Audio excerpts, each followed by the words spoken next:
요거 보이시나요? 요거 모니터. 제가 요번에 모니터를 새로 사가지고, 근데 이게 돈을 한두 푼 준 게 아니라서 좀 자랑도 좀 하려고. 이게 LG 38WN95C, 그러니까 38인치짜리 와이드 모델이고, 가격은 180. 제가 원래 이거를 썼거든요. 근데 이게 보시면 2009년 거예요. 이것도 LG 건데 확실히 디스플레이는 LG더라고요.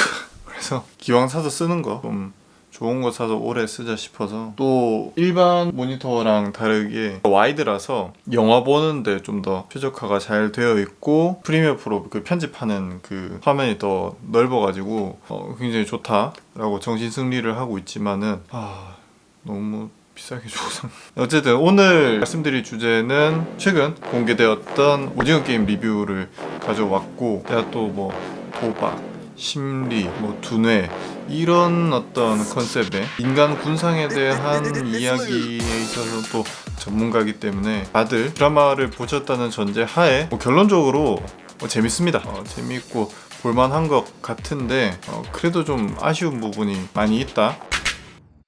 첫 번째는 창이 제로의 게임성. 사실 이런 류의 컨셉의 게임이 사실 제일 중요하거든요. 게임을 통한 메시지는 좀 약하더라도 게임 자체가 좀 게임성이 높으면 어느 정도 커버가 되는 6개 정도의 게임 중에 2개 정도는 다른 작품에서 그대로 그냥 가져왔고, 첫 번째 게임인 무궁화꽃이 피었습니다는 일본 만화 신이 말하는 대로의 첫 번째 게임이랑 똑같아요. 다섯 번째 징검다리 같은 경우에는 이것도 일본 만화인데 카이지라고, 이런 류의 작품의 어떤 대부격이라고 볼 수 있는 인간영마라고 하는 작품이랑 거의 똑같아요.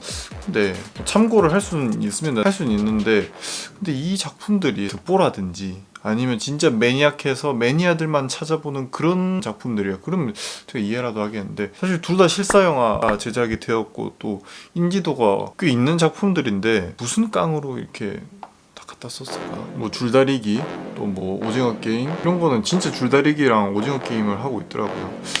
오징어 게임은 게임보다는 약간 스트리트 파이터 그나마 두 번째 게임이었던 뽑기라든지 뭐 구슬치기 에피소드 정도는 괜찮았었던 것 같은데, 근데 사실 이것도 게임 자체가 괜찮다기보다는 그 전후로 둘러싼 플롯이 좋았다는 거지, 게임 자체는 뭐 보고 있으면은 약간 옛날에 지니어스랑 라이엇 게임의 재판을 보는 것 같은 그런 기분도 살짝 들긴 하는데, 뭐 이런 게임성의 어떤 원탑은 사실 도박 만화 아니면 라이엇 게임 파이널 스테이지 뭐 이 정도가 어떤 믿어 못 믿어 싸움의 최종판 같은.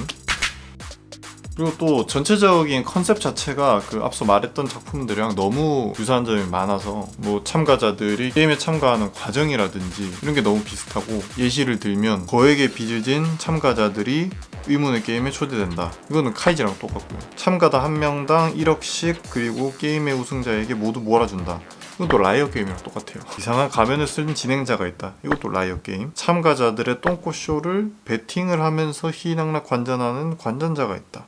이것도 카이지 인간경마편이랑 똑같고. 그렇게 따지면 뭐 안 비슷한 게 없겠지만 그래도 딱 보면 알 수 있을 정도의 수준이니까 다른 작품들이랑 다르게 게임이 완전히 한번 중단이 되었다가 또 재개를 한다든지, 재개를 하는 과정에서 각자의 사연을 담은 내용이라든지 이런 부분은 좀 괜찮았었던 것 같아요. 이런 류의 내용을 풀어가는 방식은, 첫 번째는 사람들을 정말 극한의 상황으로 내몬다. 두 번째가 그런 극한의 상황에 몰렸을 때 사람들한테서 나오는 다양한 어떤 인간의 군상. 세 번째가 한 사람 한 사람의 모습으로부터 어떤 메시지를 끌어내느냐. 이 드라마에서 전하는 메시지가 과연 무엇인가를 생각해보면 조금 비어있어요. 이제 마지막에 그 할아버지가 성기훈한테 자네는 사람을 믿는가 하면서 막 그런 얘기를 해요. 근데 사실 이 드라마의 6개의 게임을 진행을 하면서 사람 대 사람과의 신뢰, 아니면 뭐 협동, 뭐 육체적인 협동 이런 거 말고 게임 플레이의 어떤 핵심이 되거나 그런 정서를 건드리는 부분은 사실 없었단 말이죠. 다른 작품들에서는 사람의 속을 좀 후벼 파는, 들여다보는, 사람들이 각자 가지고 있는 위선과 그러지 못한 현실에서 오는 괴리감, 우리가 봤을 때 좀 납뜨거워지는 그런 장면들이 있어야 되는데 그런 부분은 없고 갑자기 뜬금없이 사람과의 신뢰, 애정 뭐 이런 거를 가져오니까 조금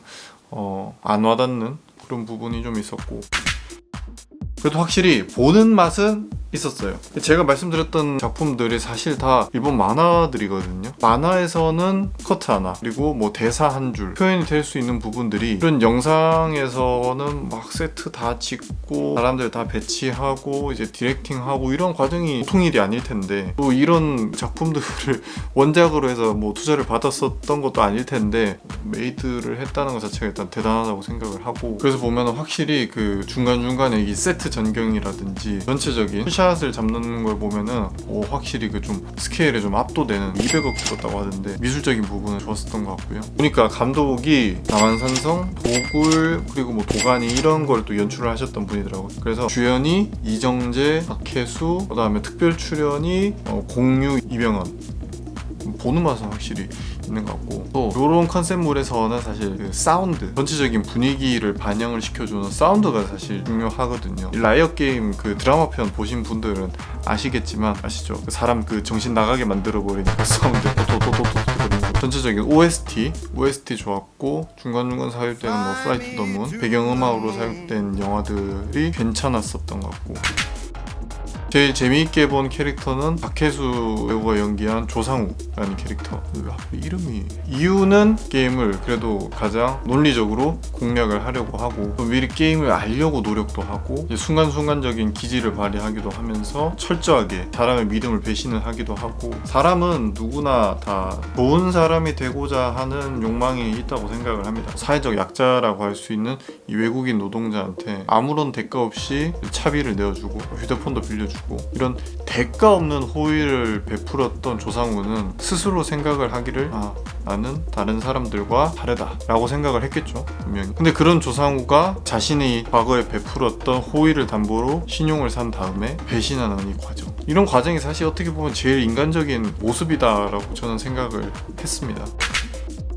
이 외에 또 괜찮았던 분들이 전 크게 두 분, 그 황준호 역의 형사분, 그 배우는 찾아보니까 위하준 씨라고 나오던데, 보는데 어디서 본 것 같은데, 그러니까 보니까 옛날에 걸캅스에 나왔던 그 나쁜 놈 역할을 하셨던, 제가 이 드라마가 되게 진부하다고 많이 깠지만은 그래도 좀 신선하다라고 생각을 했던 게, 황준호가 관리자로 잠입을 하면서 성기훈한테 이렇게 말을 거는 장면이 있어요. 성기훈 씨, 황인호 씨가 있나요? 왜냐면 황준호가 밖에서 접촉을 했었던 유일한 참가자가 이 성기훈이고, 자신의 형에 대한 존재를 이미 알렸기 때문에 다른 사람에게 들키지 않으면서 내 존재를 드러낼 수 있는, 이렇게 접선을 하는구나. 언더커버라는 거는 사실 좀 흔한 소재이지만, 이런 어떤 게임의 참가자와 진행자로서의 어떤 공동작전, 마치 이거는 무간도의 진영인과 유건명의 어떤 그런 심리전, 두뇌 싸움, 이런 전개인가 싶었는데, 이렇게 그 이후로는 둘이 한마디도 안 하더라고요. 왜 그랬을까? 그래도 뭐 얼굴도 엄청 잘생기시고 연기도 잘하시고, 좋은 악역 이후에 또 승승장구하는 게 연출학개론의 어떤 유연석을 연상시키기도 하고, 제2의 어떤 유연석 씨가 되지 않을까. 지영이라는 역에 이유미라는 배우가 나오시더라고요. 이분도 어디서 봤다 했는데 박하영이라는 영화에 나오셨더라고요. 박하영 이 영화는 그 다른 배우들이 너무 존재감이 세가지고 살짝 부진감이 있는데, 이번에 참 좋은 연기를 보여주신 것 같고, 사실 처음 보고 제가 옛날에 그 되게 좋아했던 가수가 있어요. 지금은 뭐 명을 달리 했는데 되게 많이 닮았더라고요. 그 맡은 배역도 그렇게 좀 밝은 역할이 아니라서 그냥 보는데 옛날 생각이 많이 나더라고요. 그래서 뭐 결론적으로 이런 컨셉의 어떤 작품들은 일본이 우리나라보다 딱 10년 정도 빠르기 때문에 곳곳에서 아이디어를 채용해 왔지만, 전체적인 어떤 패키지를 오징어 게임이라고 하는 이 우리나라 전통의 어떤 게임으로 로컬라이제이션을 시도를 했지만 잘 되지 않았다. 세부적인 디테일한 부분에서 아류작이라는 평가를 뛰어넘기는 좀 어려울 것 같다라는 생각이 들고, 그래도 제가 이제 처음 공개되고 한 8시간 만에 연속으로 다 봤거든요. 그만큼 흡입력은 나쁘지 않았기 때문에 별점은 5점 만점에 한 3점 정도. 이제 곧 연휴인데 연휴에 한번 보시는 것도 나쁘지 않지 않을까. 오늘 영상은 여기까지 하도록 하겠습니다. 고맙습니다.